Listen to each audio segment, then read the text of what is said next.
Hello everyone, मैं doctor प्रगति गुप्ता और आज इस वीडियो में हम बात करने वाले हैं क्या आपका बढ़ता हुआ वजन आपके स्पर्म हेल्थ पे इम्पैक्ट कर रहा है, आपकी फर्टिलिटी पे इम्पैक्ट कर रहा है। तो इसके बारे में जानना समझना बहुत इंपॉर्टेंट है, क्योंकि बहुत से केसेस में हमें क्या देखने को मिलता है कि बाकी सारी रिपोर्ट्स नॉर्मल आ रही है, हार्मोनल इम्बैलेंस इनिशियली कुछ नहीं था बट कंसीव नहीं हो पा रहा। तो ग्रेजुअली जब हम बात करते हैं पेशेंट से और हिस्ट्री टेकिंग करते हैं और रूट कॉज ढूंढने की कोशिश करते हैं, तो क्या मिलता है कि उनका वजन कॉन्टिन्यूसली बढ़ता चला गया और वहाँ पे उनकी फर्टिलिटी हैम्पर होती चली गई।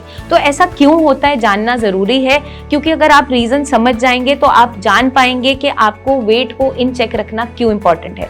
सिर्फ आपकी ओवरऑल फिटनेस के लिए नहीं, फिजिक के लिए नहीं, आपकी फर्टिलिटी के लिए भी बहुत ज़्यादा इंपॉर्टेंट है। तो आइए जानते हैं इसी सब के बारे में। अगर हम बात करें कि आपका कॉन्टिन्यूसली वेट गेन होता चला जा रहा है या हम ओबेसिटी की तरफ बढ़ रहे हैं, तो आजकल हम ज्यादातर केसेस में क्या देखते हैं कि हार्ट डिजीजेस हैं, डायबिटीज है, ये सब होना स्टार्ट हो जाता है। तो ये भी डेफिनेटली हमें देखने को मिलता है। और जो लोग ओबीस होते हैं, मतलब वजन कॉन्टिन्यूसली बढ़ रहा है, उनका बीएमआई बढ़ चुका है और वहाँ पे कंट्रोल में नहीं हो पा रही चीज़ें, तो मेटाबॉलिक डिसऑर्डर्स डेफिनेटली देखने को मिल जाते हैं, जैसे कि डायबिटीज़ हो गया, हाइपरटेंशन हो गया, हाइपोथायरॉयडिज्म हो गया। तो उस कंडीशन में हमें क्या देखने को मिलता है कि इसका डायरेक्ट इम्पैक्ट आपकी जब ओवरऑल बॉडी के हर एक ऑर्गन पे आ रहा है तो आपके रिप्रोडक्टिव सिस्टम पे भी देखने को मिल जाता है, क्योंकि जो आपके हार्मोनल इम्बैलेंस है वो होने स्टार्ट हो जाते हैं। जब एक मेल बॉडी में बेली के अराउंड फैट बहुत ज़्यादा बढ़ जाता है, क्योंकि वो सबसे ज़्यादा प्रोन एरिया है फैट गेन करने का, तो उसका सीधा इम्पैक्ट आता है आपके टेस्टोस्टेरोन की प्रोडक्शन पे। टेस्टोस्टेरोन लेवल्स कम होते चले जाते हैं, बहुत ज़्यादा मूड स्विंग्स होने स्टार्ट हो जाते हैं, चिड़चिड़ापन देखने को मिल जाता है, बाल झड़ने लग जाते हैं, सेक्सुअल ड्राइव कम हो जाती है और स्पर्म प्रोडक्शन पे भी इसका इम्पैक्ट आता है। तो जहाँ पे टेस्टोस्टेरोन कम हो जाता है मेल्स में, वहाँ ऑटोमेटिकली फीमेल हार्मोन्स बॉडी में बढ़ने स्टार्ट हो जाते हैं, जो फैट हार्मोन्स होते हैं, जैसे कि ईस्ट्रोजन। तो ईस्ट्रोजन बढ़ता चला जाता है, टेस्टोस्टेरोन कम होता चला जाता है, वहाँ पे सेक्सुअल ड्राइव कम हो जाती है। ईडी-पीएमए की कंडीशन भी देखने को मिल जाती है, जो इरेक्टाइल डिसफंक्शन के केसेस हैं या फिर प्री मैच्योर इजैकुलेशन के केसेस हैं, या फिर स्पर्म काउंट कम होता चला जाता है, मोटिलिटी उतनी अच्छी नहीं है, या फिर स्पर्म प्रोडक्शन हो तो रहा है लेकिन वो इतना केपेबल नहीं है कि फर्टिलाइजेशन करवा पाए, और कभी कभार फर्टिलाइजेशन हो भी जाती है तो मिसकैरेज हो जाते हैं। तो हमें अगर ऐसा कुछ कंडीशन देखने को मिल रही है, बार बार आप बेबी प्लान करने का कोशिश कर रहे हो लेकिन मिसकैरेज हो जा रहा है या कंसीव हो ही नहीं पा रहा, तो ज़रूरी नहीं है कि फीमेल पार्टनर में ही कोई कमी है, मेल पार्टनर के अंदर भी कुछ चीज़ें देखने को मिल सकती है, जो है उसका बढ़ता हुआ वजन। तो अगर हमारा वेट इन चेक रहता है तो डेफिनेटली आपकी फर्टिलिटी भी अच्छी रहती है। तो आपको क्या करना है, बस अपनी डेली रूटीन में कुछ छोटे छोटे चेंजेस लेकर आने हैं, जिससे आप इसे बेटर कर सकते हो, इम्प्रूव कर सकते हो और अपने वेट को इन चेक रख सकते हो।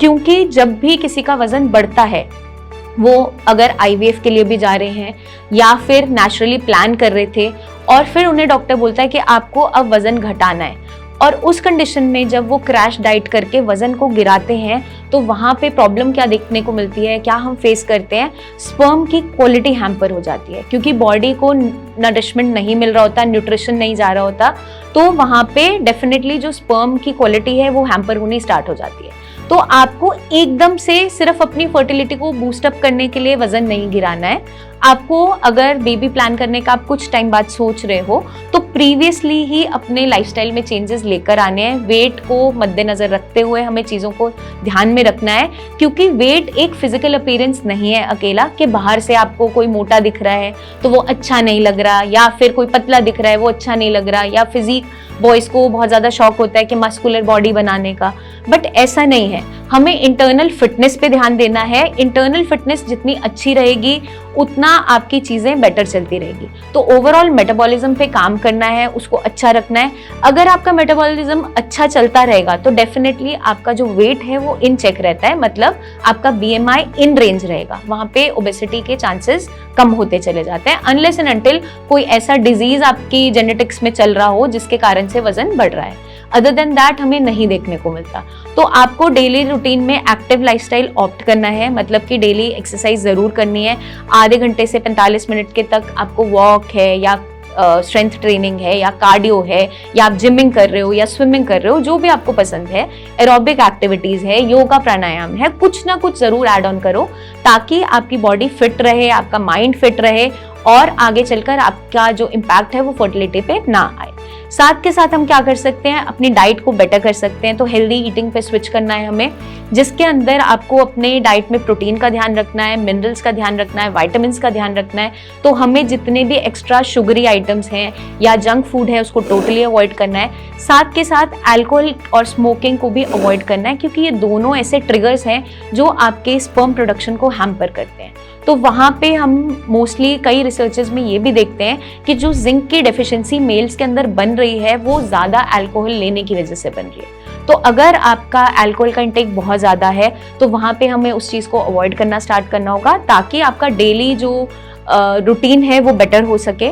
साथ के साथ अपने स्लीपिंग पैटर्न पे भी ध्यान देना है। तो नींद 7 से 8 घंटे की प्रॉपर साउंड स्लीप होना ज़रूरी है।